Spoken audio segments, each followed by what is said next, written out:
Hey, what's up, everybody? Welcome back. Brandon again with the official last episode of the meat prep. Yes, this series has dragged on way too long, and normally when I show videos of my meat, those videos aren't very long and are over in most cases before you know it. In this case, we're well deep into this meat, and in fact, it has to come to an end.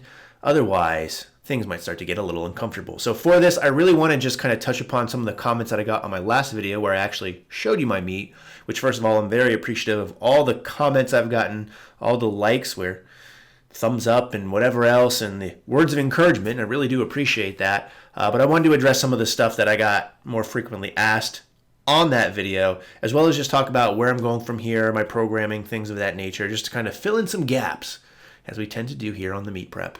So as far as that goes, the most overall biggest comment I got was in regards to, were you even trying? Because I guess a lot of my lifts looked easy. Now, if you guys have been following this meat prep for any length of time, which hopefully you have, and if not, there's a playlist of all the videos in there. Stated from day one, the very first video, titled The Meat Prep, the one where I don't even lift, I stated my main goal was to just have a good, solid meet overall, go 9 for 9, and if I could, hit 1,500 pounds. Now, just a little bit of backstory for this. In the competitions I've been doing over the past year and a half, my best meet total ever was only 1,425.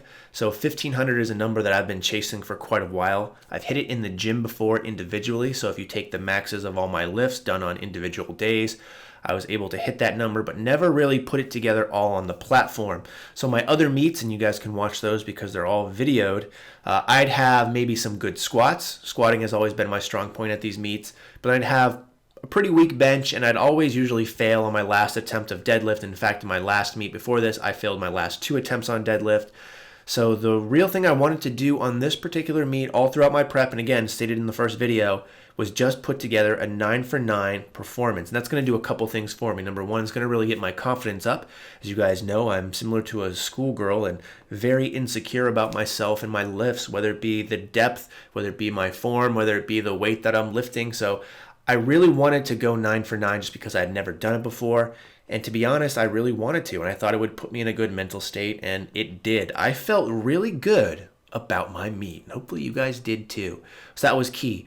In terms of my lifts and my lift selections, those were all based off of my programming.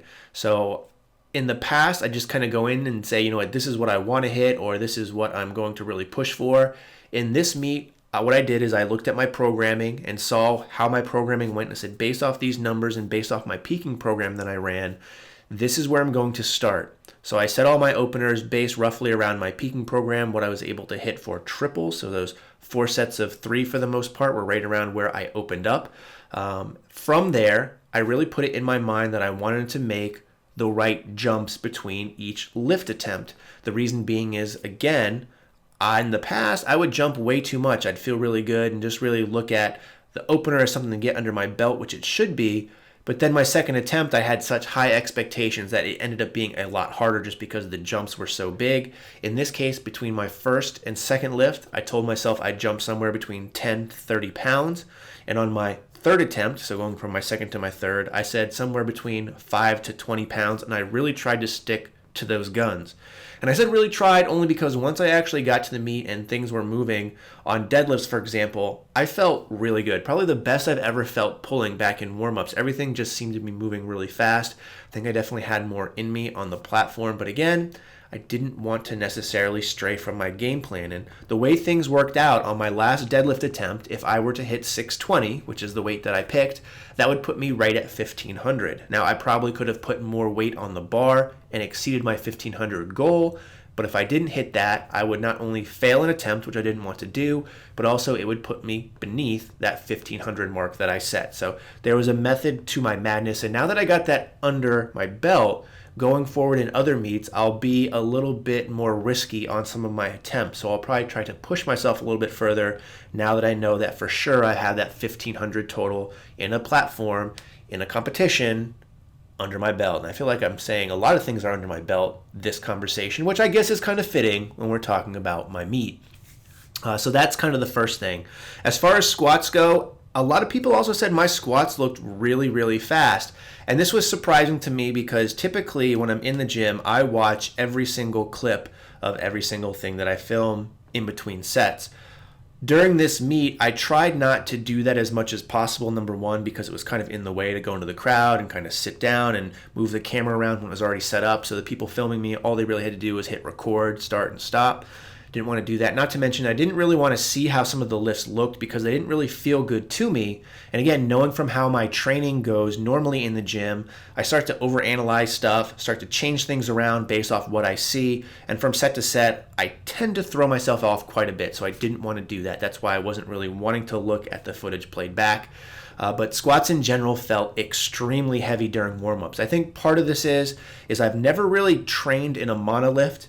Now, I've done 3 meets at which I've lifted in a monolift, and I always just lift how you would. I don't walk it out. I say, you know what, I'm in a monolift. I'm going to take advantage of it. But that being said, during warm-up, setting my rack height, it's a pain in the ass when you're trying to warm up with a ton of other people all in your flight, and everyone has different rack heights. And for me, my rack height is actually pretty high given my height, and it's a pain in the ass to have them switch it every time. So I was using a lower rack height in warm-ups, and things just didn't really move that well. Like, I think I was doing a warm-up set of 405, and I literally paused on the rep, not on purpose necessarily, just because it was so freaking heavy. And I was like, holy crap, this day is not going to be a very good one. Then when I was on the platform for my first attempt, some of the things that you guys didn't see was my very first attempt, they actually had the wrong rack height for me. So I walked out and the rack height was a lot lower than it was supposed to be. They had to change it, which means I got pulled off the platform while they fixed it. And during this time, I really tried to get myself mentally focused. As you guys know, I don't really get amped up, really, so to say. Having Taylor Swift on your pre-workout warm-up music playlist will probably do that to you. I don't know if that's serious, or maybe it's just April 1st. Maybe I'm just using today as an excuse. But that being said, I got mentally ready, then went out to the platform only to be pulled back off and have to go back. It was a little bit disruptive to me. So my first squat to me felt pretty tough. My second squat, there wasn't necessarily any issues right off the bat, but it still felt really heavy.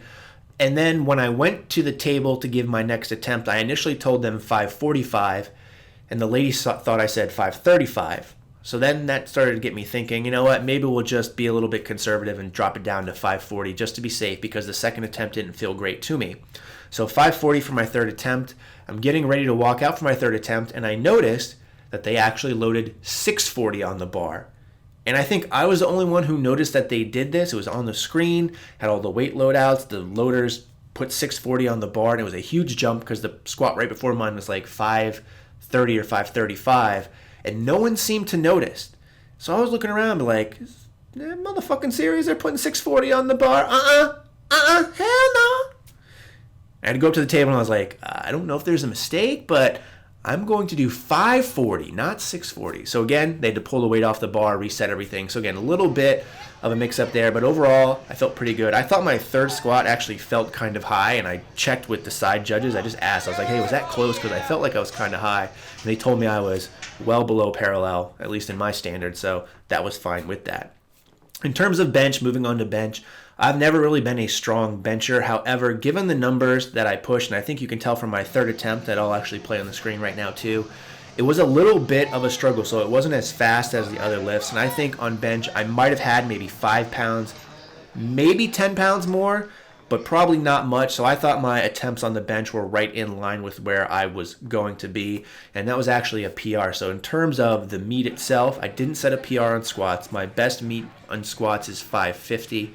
I probably had that in me, but again, just the way things were going, 540 was how the day went. On bench, my previous meet PR was 325, so hitting 340 was a 15-pound PR, for me, is really good. And I found that on this particular day that my pauses seemed extra long just because of not getting the command.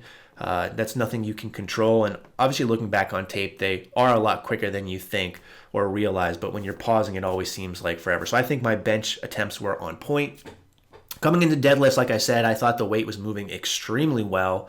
But again, in previous meets, I had the problem of making too quick of jumps. Not to mention that you have to realize maxing out on squats, maxing out on bench, also having this long time frame that you're there at this meet, you're probably not going to be your strongest when you start to deadlift. So I always want to go a little bit conservative in that fashion. So 575 was right around where I should be based on my openers. I thought that felt really well. The weight moved really well. One of my big goals was getting 600 pounds in a meet, so that's why I made my next jump to 600, which fit between my 10 to 30 pound jump that I said I wanted to do. So I wanted to make sure for sure I got a 600 pound deadlift.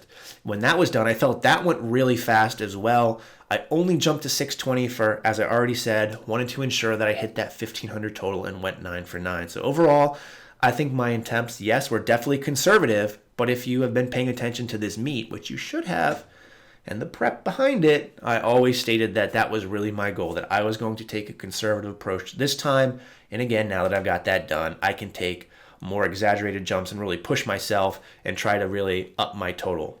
So that's that. So let's talk a little about my training. Obviously you saw literally every single training session during all 12 weeks of prep. I filmed it all, which is a lot of fucking filming, by the way, my peak weeks and the meet itself. So you can see everything on there.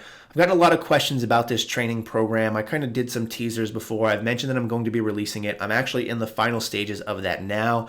I have like a 20-page ebook that goes along with a spreadsheet just to kind of explain why I do some of the things. Although for many of you who don't want to read it, you could literally just use the spreadsheet as I put some instructions on there as well. Just having some people proofread it just to make sure that my English is real good, you know what I'm saying?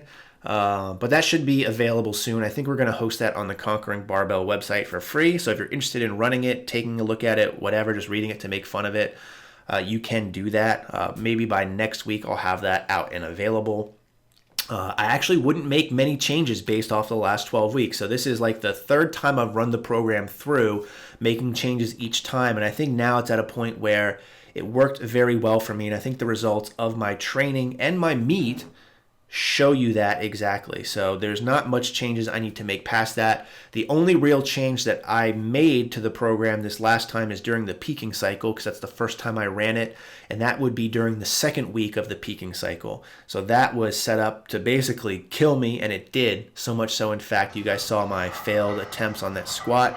I'll play a quick clip of that right now as well. And I changed my approach here to change that to just working up to a heavy triple instead of having some of these very heavy doubles and whatnot. So that's the only slight change I would make. Otherwise, I really wouldn't change anything. So that'll be available to you guys soon. Now, what's next for me? I'm actually planning on doing another meet, probably sooner than you think. I'll let you know more about that as the time comes near. But I'd like to now focus on getting a 1550 total. I think if I hit everything right, I keep my training in line with where it's going, I think that should be attainable by my next meet. I'm going to try to put on a couple more pounds just because I'm a little bit lighter than I wanted to be by no fault of my own. I was just really eating instinctively, and I ended up dropping to 221. I think I'd rather be around 225, maybe 228 or so. We'll see. But that's the plan for me going forward. As far as the channel goes, I'm going to start doing some other videos, so maybe some more of those cooking videos, maybe just some more helpful tip videos. There's some things as far as cues for all three main compounds that I want to do as part of this program that I'm releasing because I write it down. I also want to show that in a video format. So trying to give you guys some more tips to make your lives better every day and just doing my normal thing. So you'll still get the penis jokes, you'll still get the bad sense of humor, bad 80s references, 90s references, video game references, TV, movies, all that other kind of stuff. And that's about it. I've been talking a long time, so I'm done. So in the meantime, as always, thanks for watching and stay big. That is not going to become a thing. We'll talk to you soon.